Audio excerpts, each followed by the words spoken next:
কারা থাকে দূরাকাশে, কেমন তাদের চলন বলন, তা নিয়ে আগ্রহের শেষ নেই মানুষের। ভিন গ্রহের প্রাণীদের নিয়ে রয়েছে কত শত কল্পকাহিনীও। এসব কাহিনীর উপর ভিত্তি করে নির্মাণ করা হয়েছে সিনেমাও। মহাকাশবাসীদের সঙ্গে যোগাযোগ করতে 50 বছর আগে পাঠানো হয়েছিল ইলেকট্রনিক সিগন্যাল। উদ্দেশ্য ছিল ফিরতি বার্তা পাওয়ার। কি ছিল সেই বার্তায়? ভিনগ্রহ থেকে কি কোনো জবাব এসেছিল? বিস্তারিত থাকছে আহমদুল্লাহ শিকদারের প্রতিবেদনে। 1974 সালের 16 নভেম্বর পুয়ের্তো রিকোর আরেচিবো অবজারভেটরি থেকে প্রথমবারের মতো এলিয়েনদের কাছে রেডিও বার্তা পাঠানো হয়। ওই সময় এই অবজারভেটরিতেই বিশ্বের সবচেয়ে বড় সিঙ্গেল ডিশ রেডিও টেলিস্কোপ ছিল। স্যান্ডেলিনা সো, রূপচর্চায় আভিজাত্য। আমাদের পৃথিবী থেকে 8 কিলোপারসেক দূরত্বে অবস্থিত হারকিউলিস নক্ষত্রপুঞ্জের গ্রেটার গ্লোবুলার ক্লাস্টার লক্ষ্য করে ওই বার্তা পাঠানো হয়েছিল। মূলত স্ট্যান্ডবাজির অংশ হিসেবে ওই বার্তা পাঠানো হয়েছিল। আরেচিবো টেলিস্কোপের বড় ধরনের আপগ্রেড করা হয়। এরপরই জ্যোতির্বিজ্ঞানীরা আগের চেয়ে উন্নত টেলিস্কোপটির সক্ষমতা যাচাই করে দেখতে চাইছিলেন, আর এলিয়েনদের সঙ্গে যোগাযোগের এই দায়িত্ব দেওয়া হয় রেডিও জ্যোতির্বিজ্ঞানী ফ্রাঙ্ক ড্রেককে।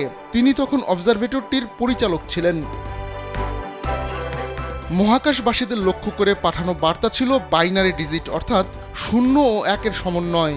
এর মাধ্যমে পাঠানো হয়েছিল কিছু সংখ্যা, সঙ্গে পাঠানো হয় মানব জাতির বেসিক কিছু তথ্য সম্বলিত ছবিও। প্রথমে 1 থেকে 10 পর্যন্ত সংখ্যা, তারপর মানুষের ডিএনএর আণবিক সংখ্যা পাঠানো হয়। এরপর ডিএনএর নিউক্লিওটাইডস, হিউম্যান জিনোম এবং ডিএনএর ডাবল হেলিক্স স্ট্রাকচারও এলিয়েনদের কাছে পাঠানো হয়।